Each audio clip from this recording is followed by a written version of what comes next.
Bienvenue dans notre émission Levez vos yeux en haut. Aujourd'hui, le titre de la méditation est Courage, parler d'espoir. Nous sommes tous fils d'un même homme. Nous sommes sincères. Tes serviteurs ne sont pas des espions.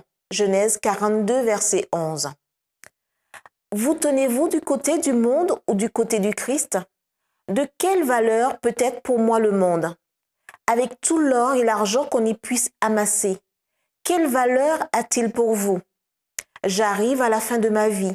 Beaucoup de mes premiers associés sont maintenant dans la tombe. Seule ma sœur me reste dans ma famille, autrefois si nombreuse, et elle est bien faible. Dieu m'a donné de la vigueur. Il est la santé de mon être chaque matin. Je me réjouis en lui. Je sais que je lui ai remis, comme à mon fidèle Créateur, la garde de mon âme. Et je sais qu'il ne me trompera pas. Le Seigneur donnera aussi à chacun de vous sa force, sa grâce et son salut, si vous mettez en lui votre confiance. Lorsque quelqu'un prend de vos nouvelles, ne vous plaignez pas, ne murmurez pas, ne faites pas un effort pour penser à quelque chose de triste afin de gagner sa sympathie. Prenez-le au contraire par la main et dites « Loué soit Dieu, il est l'Éternel, il a droit à nos louanges. Je l'aime parce qu'il m'a aimé le premier. » Que vos conversations soient gaies et pleines d'espoir. Ne parlez pas avec découragement, racontant votre manque de foi, vos misères et vos souffrances. Le diable se plaît à entendre de telles paroles. Quand vous parlez de sujets déprimants, vous glorifiez l'ennemi. Parlez de foi, d'espérance et de courage, et vous glorifierez Dieu.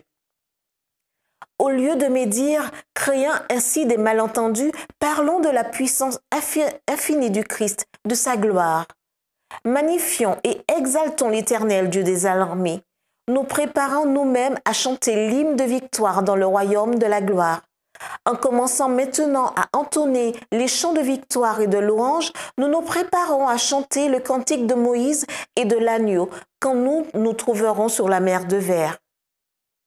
Le Seigneur sera avec nous durant notre vie si nous laissons le Saint-Esprit nous conduire et si nous négligeons pas de glorifier son nom. Nous devons inclure dans cette vie le plus possible de l'atmosphère des cieux. Par des paroles aimables et des gestes de bonté, nous transmettrons à ceux qui nous entourent la lumière du ciel brillant dans notre cœur.